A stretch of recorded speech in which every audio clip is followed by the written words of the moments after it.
हाँ, जैसे डिस्टेंस दिल्ली से मुंबई तक का, हाँ इतना हमारा डिस्टेंस है। Rice store in A godown में कितने चावल हैं, पॉपुलेशन देश में कितनी जनसंख्या है, these all are including in the stock.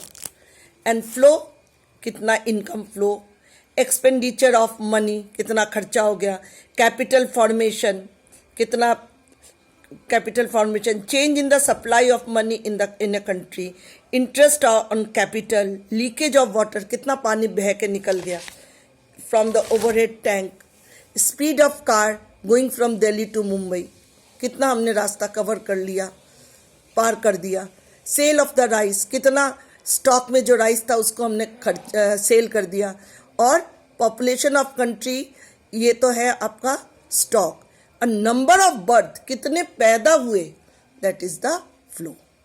अब है different between stock and flow, that is the example of stock and flow.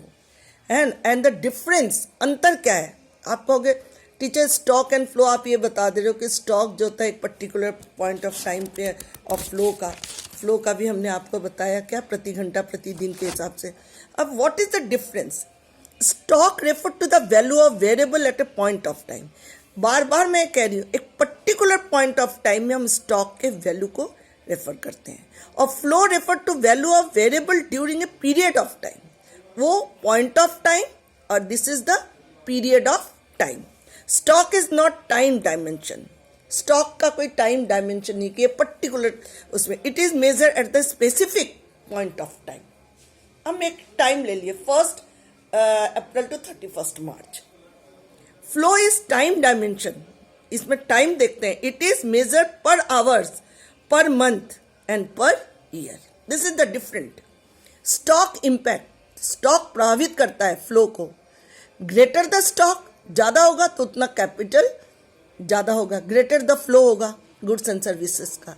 ठीक उल्टा फ्लो इम्पैक्ट करता है स्टॉक को, जितना फ्लो होगा उतना स्टॉक बढ़ेगा। This is the difference between the stock and flow.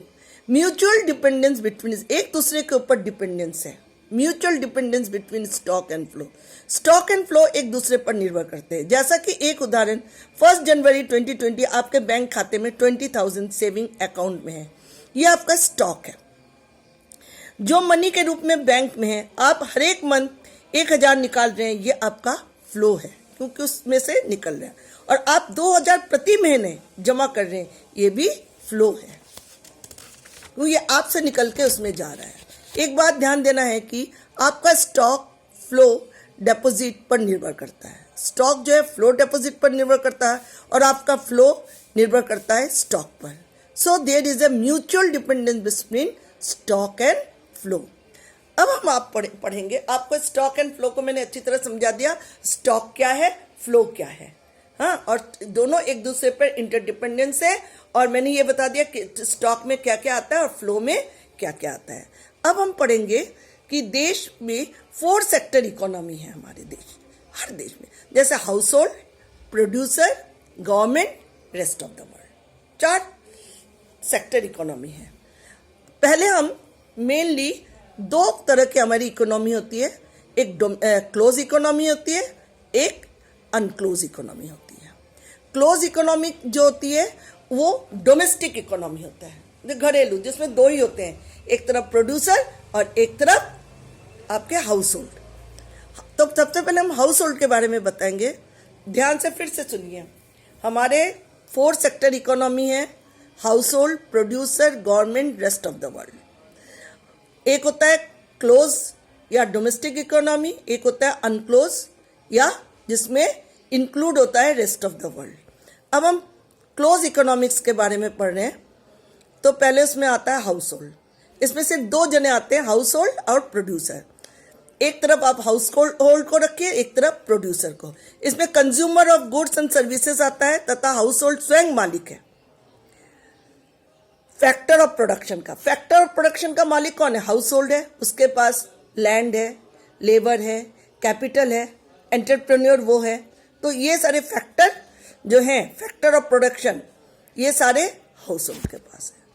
ये चीजें producer sector, it include all producing unit, जैसे फर्म है इकोनॉमी में, फॉर द प्रोडक्शन, वो क्या कर रहा है? गुड्स को प्रोड्यूस कर रहा है, किसके लिए? हाउस होल्ड के लिए। हाउस होल्ड उसे लैंड फैक्टर देता है, फैक्टर ऑफ प्रोडक्शन दे रहा, और प्रोड्यूसर उसे क्या दे रहा है? Factor of services. हाँ, तो फैक्टर ऑफ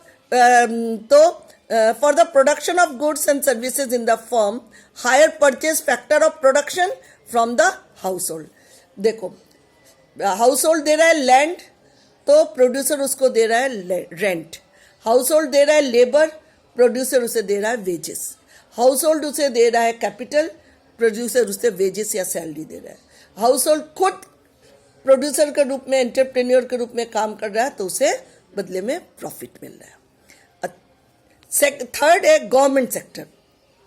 गवर्नमेंट क्या करती है? अब ये जो फैक्ट्री उत्पादन कर रही है, बेच रही है, ये सब कर रही है, इसके लिए गवर्नमेंट लॉ एंड ऑर्डर को मेंटेन करता है, डिफेंस करता है। Government as a welfare of agency, welfare agency है, वे हमारा हेल्प, जब तक वेलफेयर का काम नहीं करेगा हम प्रोडक्शन का काम नहीं कर रहे हैं। गवर्नमेंट एज ए प्रोड्यूसर, जरूरत पड़ने पर गवर्नमेंट भी प्रोड्यूसर का काम करता है, गवर्नमेंट सेक्टर होता है। अब फोर्थ है रेस्ट ऑफ एक्सटर्नल सेक्टर और rest of the world. It include all such activity which are related to the export and import of the goods. जब हम किसी दूसरे देश के साथ व्यापार वाणिज्य करते हैं तो that is the rest of the world. Flow of capital between the, जब कैपिटल हमारे घरेलू मार्केट से बाहर जा रहा है, flow of capital between the domestic economy and rest of the world. तो फोर्थ सेक्टर इकोनॉमी में आपने पढ़ा house hold, producer, government and rest of the world. इसमें भी दो तरह की इकोनॉमी है, एक होता है डोमेस्टिक इकोनॉमी या क्लोज इकोनॉमी, एक होता है अनक्लोज इकोनॉमी। क्लोज इकोनॉमी में सिर्फ हाउस होल्ड और प्रोड्यूसर, हाउस होल्ड उसको फैक्टर ऑफ प्रोडक्शन देता है, land, labour, capital and entrepreneur, और प्रोड्यूसर उसे देता है रेंट, वेजेस, और क्या देता है? Rent, wages, interest and